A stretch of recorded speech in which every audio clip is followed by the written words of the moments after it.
Trump किसी भी समय ईरान पर कड़ा और बड़ा फैसला ले सकते हैं। यही डर 3 और देशों मेक्सिको, क्यूबा और ग्रीनलैंड में भी बढ़ता जा रहा है। इन 3 देशों को लेकर ट्रंप के मन में क्या खतरनाक सोच डेवलप हो रही है। फिक्र की 3 ग्लोबल फाइल्स खोलना जरूरी है। लेकिन पहले वेनेजुएला पर ट्रंप की एक वायरल पोस्ट, वही वेनेजुएला जिस पर 3 जनवरी को ट्रंप ने अप्रत्याशित कदम उठाते हुए हमला करवाया था और वहां के राष्ट्रपति मादुरो को आधी रात उठवा लिया था।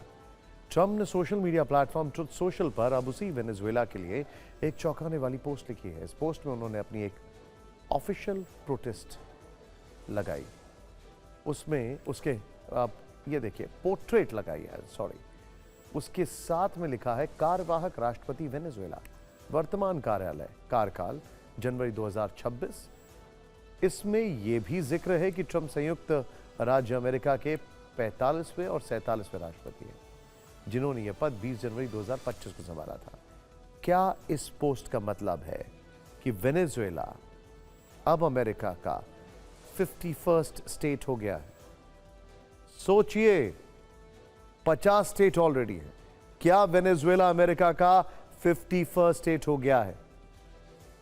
देखने वाली बात यह है, मादुरो की गिरफ्तारी के बाद वेनेजुएला की अंतरिम राष्ट्रपति डेल्सी रॉड्रिगेज है। उन्होंने हाल ही में शपथ ली है। वेनेजुएला एक लोकतांत्रिक देश है, वहां संविधान लागू है, लेकिन ट्रंप को इसकी परवाह नहीं है। वो अपनी जिद पूरी करना चाहते हैं, अमेरिका का विस्तार करना चाहते हैं। उनकी इस विस्तारवादी सोच के शिकार 3 और देश हैं, मेक्सिको, क्यूबा और ग्रीनलैंड। कैसे? देखते जाइए। मेक्सिको के लिए ट्रंप की खुली धमकी यह है कि वो मेक्सिको के ड्रग तस्करी नेटवर्क को तबाह कर देंगे। इसके लिए वो मेक्सिको पर जमीनी हमला कर सकते हैं, यानी मेक्सिको के अंदर घुसकर ड्रग कार्टल्स पर अटैक।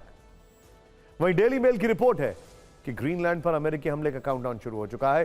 ट्रंप ने सैन्य अधिकारियों को अटैक प्लान बनाने का फाइनल ऑर्डर दे दिया, जबकि क्यूबा को लेकर वहां के राष्ट्रपति और ट्रंप के बीच जुबानी जंग तेज है। ट्रंप ने कहा है कि क्यूबा समझौता करे वरना अंजाम भुगतने को तैयार है। जवाब में क्यूबा के राष्ट्रपति ने कहा है खून की आखिरी बूंद तक अमेरिका से जंग लड़ेंगे। सबसे पहले मेक्सिको की स्थिति जान लेते हैं। ट्रंप की धमकी के बाद वहां उनका भारी विरोध शुरू हो चुका है। मेक्सिको के लोगों में अमेरिका के खिलाफ नाराजगी देखने को मिल रही है। एंटी अमेरिका बैनर के साथ हजारों लोग प्रदर्शन के लिए सड़कों पर उतरे हैं, सीधे अमेरिका को चेतावनी दे रहे हैं, कह रहे हैं कि मेक्सिको की रक्षा करेंगे आखिरी सांस तक। मेक्सिको में एंटी अमेरिका डेवलपमेंट आज की खबर है। वहीं जहां तक ग्रीनलैंड पर कब्जे की बात है, तो ट्रंप की लगातार मिल रही धमकियों से डेनमार्क अनकंफर्टेबल, असहज महसूस कर रहा है। चूंकि ग्रीनलैंड की सुरक्षा की जिम्मेदारी डेनमार्क की है, डेनमार्क एक नेटो कंट्री है, इसीलिए नेटो सेना के दम पर डेनमार्क की पीएम बार बार अमेरिका को हद में रहने की नसीहत दे रही है। पहले गोली चलाने और बाद में बात करने की वार्निंग देने वाली डेनमार्क की पीएम ने अब कहा है कि ग्रीनलैंड के भविष्य को लेकर उनका देश निर्णायक मोड़ पर है।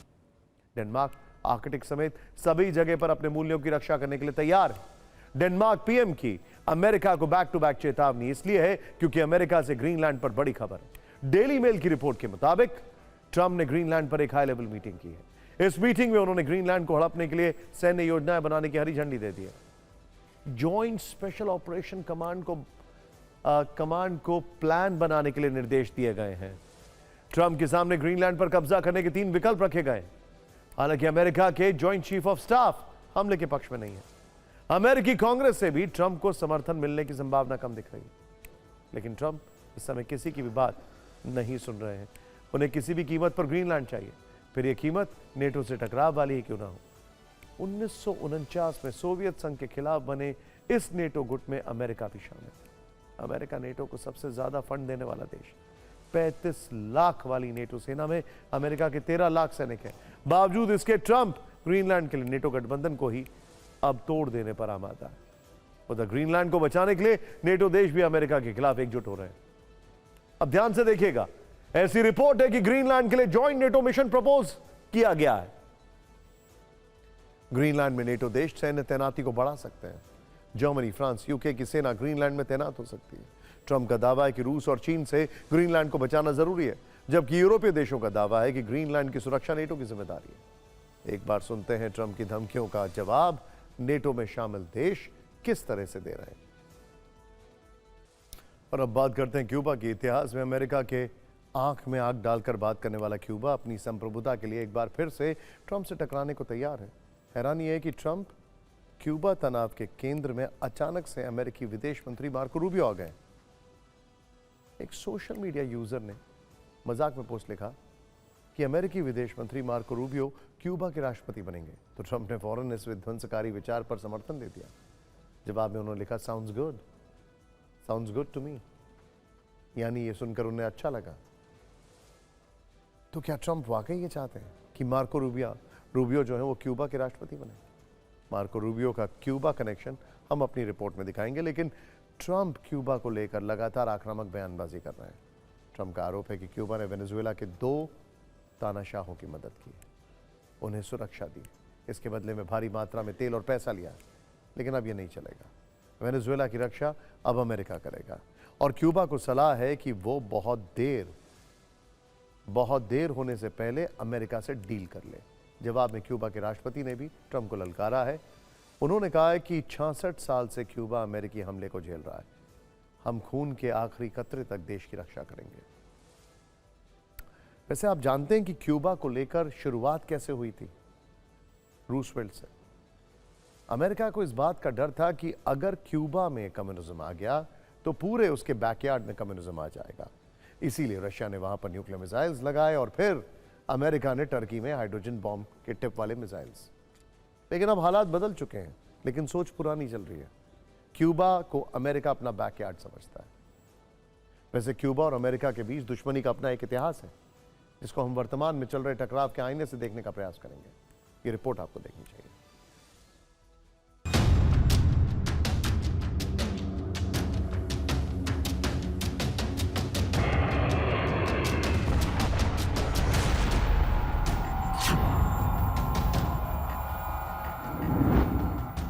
अमेरिका क्यूबा टकराव के केंद्र बिंदु में अमेरिकी विदेश मंत्री मार्को रूबियो यूं ही नहीं आए हैं।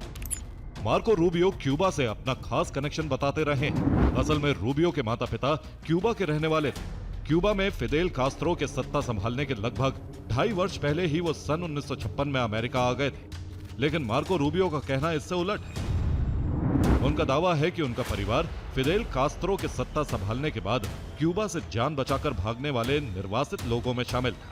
उनके माता पिता क्यूबा लौटना चाहते थे, लेकिन फिदेल कास्त्रो के शासन में यह संभव ना हो पाए और उनके माता पिता ने इस वजह से अपना देश छोड़ा। मार्को रूबियो की पारिवारिक पृष्ठभूमि वाली ये सच्चाई क्या है, इस पर अमेरिका में कई बार बहस छिड़ चुकी है। लेकिन यह सच है कि मार्को रूबियो जब से नेता बने हैं तभी से क्यूबा को लेकर आक्रामक रहे हैं। वो क्यूबा में सत्ता परिवर्तन चाहते हैं। यही वजह है ट्रंप जब इस समय क्यूबा से दो हाथ के मूड में है, तब उन्होंने क्यूबा के प्रेसिडेंट के तौर पर मार्को रूबियो का नाम उछालकर बड़ी लकीर खींचने की कोशिश की है। हालांकि इस चक्कर में क्यूबा से अमेरिका की दुश्मनी काफी बढ़ चुकी है और इस दुश्मनी का भी अपना एक इतिहास है, जिसकी शुरुआत हालांकि वर्ष 1898 से मानी जाती है, जब अमेरिका ने युद्ध में स्पेन को हराया था और स्पेन ने क्यूबा पर अपना सभी दावा छोड़कर उसे अमेरिका को सौंप दिया था। लेकिन काउंसिल ऑफ फॉरेन रिलेशंस की रिपोर्ट बताती है कि अमेरिका और क्यूबा में दुश्मनी की गहरी नींव वर्ष 1959 में पड़ी थी, जब फिदेल कास्त्रो ने अमेरिका के समर्थन वाली सरकार को क्यूबा से हटाया था। शुरू में अमेरिका ने क्यूबा की नई सरकार को मान लिया था, लेकिन फिदेल कास्त्रो की नजदीकियां जब अमेरिका के कट्टर दुश्मन सोवियत संघ से ज्यादा होने लगी और अमेरिका को लगा कि क्यूबा के चीन के साथ भी अच्छे संबंध बन सकते हैं, तो फिर वो फिदेल कास्त्रो से नाराज हो गया, क्यूबा को आर्थिक दंड देना शुरू कर दिया। शीत युद्ध के समय एक दौर ऐसा भी आया जब 1961 में अमेरिका ने कास्त्रो की सरकार को हटाने के लिए बाकायदा सैन्य अभियान तक चलाया था। यह ऑपरेशन फेल हो गया था।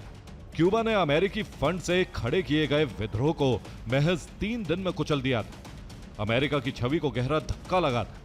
इसके बाद अक्टूबर 1962 में क्यूबा में सोवियत संघ ने मिसाइलें तैनात कर दी थी। उस समय 13 दिनों तक क्यूबा मिसाइल संकट को लेकर अमेरिका और सोवियत संघ में टकराव परमाणु युद्ध के स्तर तक पहुंच गया था। तब से देखें तो दोनों देशों में टकराव की नौबत कई बार आ चुकी। बराक ओबामा के दौर में इसमें कुछ नरमी आई थी, लेकिन ट्रंप जब से दूसरी बार राष्ट्रपति बने हैं तब से वो फिर से क्यूबा पर नजरें गड़ाए हुए हैं और किसी भी वक्त उनकी विस्तारवादी जिद वाला ज्वालामुखी क्यूबा के साथ बारूदी शोले को भड़का सकता है। Bureau report, TV9, Bharatvarsh.